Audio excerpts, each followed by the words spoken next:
Well, hello again and welcome back here to Gosforth. Now, as is protocol now, after Eddie Howe's press conferences, us untrustworthy journalists have been kicked out. I don't think Eddie wants us seeing who's going to play on the left wing against West Ham tomorrow. So yeah, more on that later, by the way. So I just thought I'd bring us to a slightly different street compared to normal. So I'm having a little wander up the Grove now, which is fairly well to do, isn't it? So I'll pass through it as quickly as I possibly can. Although saying that, my little boy, my oldest boy, is playing for Gosforth now, and last Sunday they won El Middle Clasico against Ponteland. Yeah, 6-5 for the last minute winner. El Middle Clasico. All the mothers were on the sidelines with the hummus and celery sticks.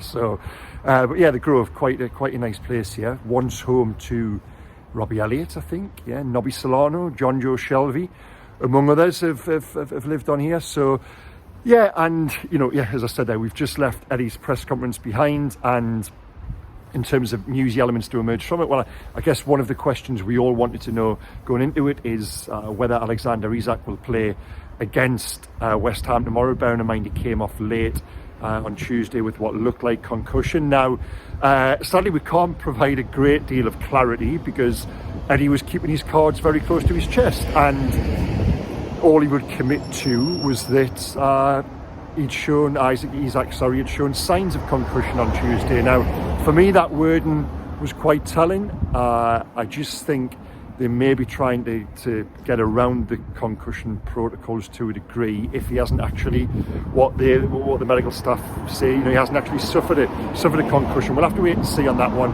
but there wasn't a definitive answer either way. And perhaps that also was part of the reason as to why Eddie, the club, wanted us out of the training ground pronto this morning. But Isak is, quote, fine, so I wouldn't be surprised if he is involved in some form tomorrow. Now, the other big question was, with Bruno Guimarães missing the next 3 matches, who plays on the left wing, as you assume Joe Linton will come back into midfield. Now, if it's not Alan Saint-Maximin, I certainly wouldn't be the one who has to tell him, because he's cut a pretty frustrated figure at times in the last few weeks out of the team, and now there is an opening in that position, wide left. You would assume he comes back in. Other options, of course, would be to jiggle around in midfield, keep Joe Linton out there, bring Elliot Anderson, or put Joe Willock up wide on the left. So there's a couple of options available to him. The other one, which you guys will probably be no doubt wanting to see, because I know there's always that excitement around new signings, is perhaps Anthony Gordon coming in for a debut from the off. I don't think that's likely for 2 reasons. One, it's not the way Eddie works. We've seen it with Bruno Guimarães and Sven Botman before.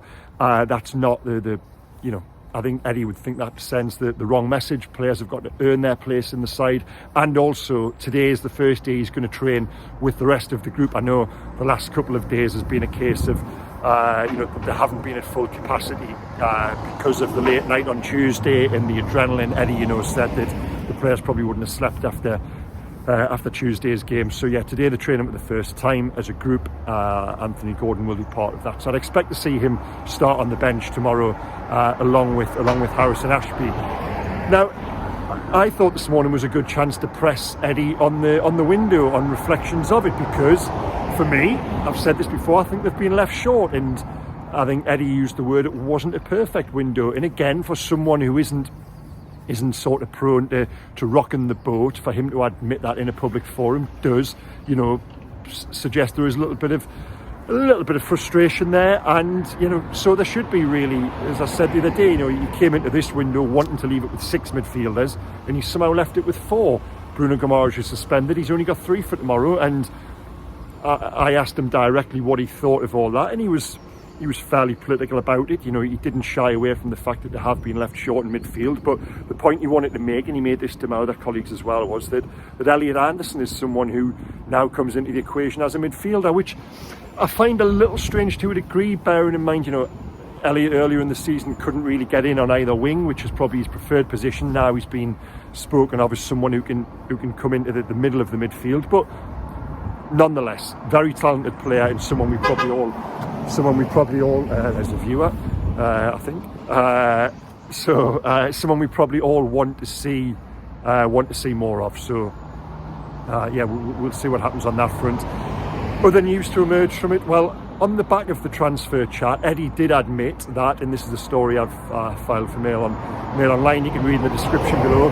Eddie admitted that they've really found it difficult this window with regards dealing with other Premier League clubs. You know, the word threat was put to him, and he didn't disagree with it. You know, other clubs now are seeing Newcastle as a direct rival, certainly at the top of the table, and there is a reluctance to do business with them. I think they certainly found that with Conor Gallagher. You know, names from Chelsea were floated throughout the window, and the message back to myself from those around the club was that they didn't think Chelsea would play ball, and that transpired to be the case. So now, again, sticking with the transfer theme, goodness, the window's finished now. I've been saying roll on February all month, and here I am still talking about transfers.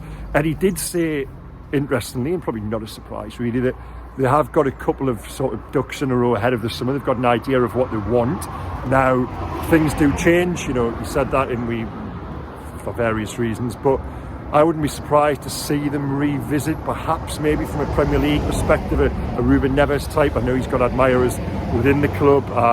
He'll have a contract situation with only 12 months to run come the summer. Now, again, you know, there'll probably be a premium price on that, and there'll be a lot of competition. But I know he's certainly got admirers within. I was going to try and navigate a road here. Yeah, there we go.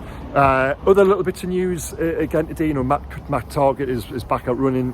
Fitness-wise, he is nearing a return. And yeah, Eddie just wanted to get across the message that, you know, he doesn't want tomorrow against West Ham to be after the Lord Mayor's show. He admitted there is a danger of that, and of course there is. I think, you know, so much went into Tuesday night, and the adrenaline of making the final, and certainly the nervy nature of it in the second half there probably was sapping from a physical and you know, mental standpoint. So, and us guys in the press room were talking there afterwards, and a few of the lads, or a few of the guys are saying, you know, they wouldn't be surprised if this is one tomorrow night when Newcastle drop points against West Ham. I'm not so sure, just because of the absolute trust I've got in Eddie to sort of prepare the team as best he possibly can, and the manner in which they I'm just going to try and avoid getting knocked over here by, I was just decided to do a 3-pointer in front of me. But while there is that danger, of course, and you know, we use that phrase after the Lord Mayor's show,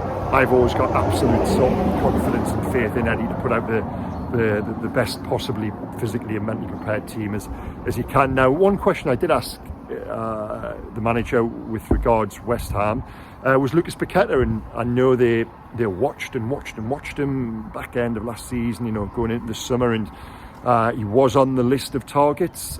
Eddie said it was never close, and we never thought it was close, to be honest with you, and it was one they sort of reneged on in the end, possibly because of fee, or I just think there was something there whereby, as much as Eddie was an admirer, I don't think universally inside the club they were sold on the idea of Lucas Paqueta as a Premier League player. And for me, I think it was a wise choice. You know, you've got Lucas Paqueta, the guy who starts ahead of Bruno in midfield in the bottom four of the Premier League, and Bruno Guimarães, the guy who can't get into the Brazil team ahead of his good friend in the top four.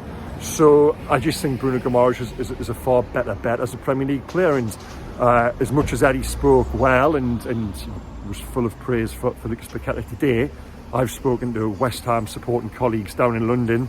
I was having a chat the other day with a guy called Tony Moore, the magician who does our back pages, draws them, and he said, yeah, I think he even used the word poor as to how Paqueta's contribution for West Ham this season, which I thought was interesting, because certainly that has been my take from afar, and I've covered a couple of West Ham games at different places down at Leeds not so long ago, and as much as that was probably his best game at the club that night, I do look at him as someone who decorates a game from midfield as opposed to dominates one, and I just don't think that was what an Eddie Howe team or an Eddie Howe player is about. Someone who flits in and out. You know, he's got 1 to 11 who are at it for the entirety, so it'll be interesting to see him up here tomorrow. Sadly, Bruno isn't playing against him, which is why I had a wonderful idea for tomorrow's paper. I was going to, you know, write a piece about the two of them using that exact analogy I made there about, you know, the one who starts for Brazil being at the bottom, the one who doesn't being at the top of the table. Then Bruno went and got sent off, suspended, and ruined that.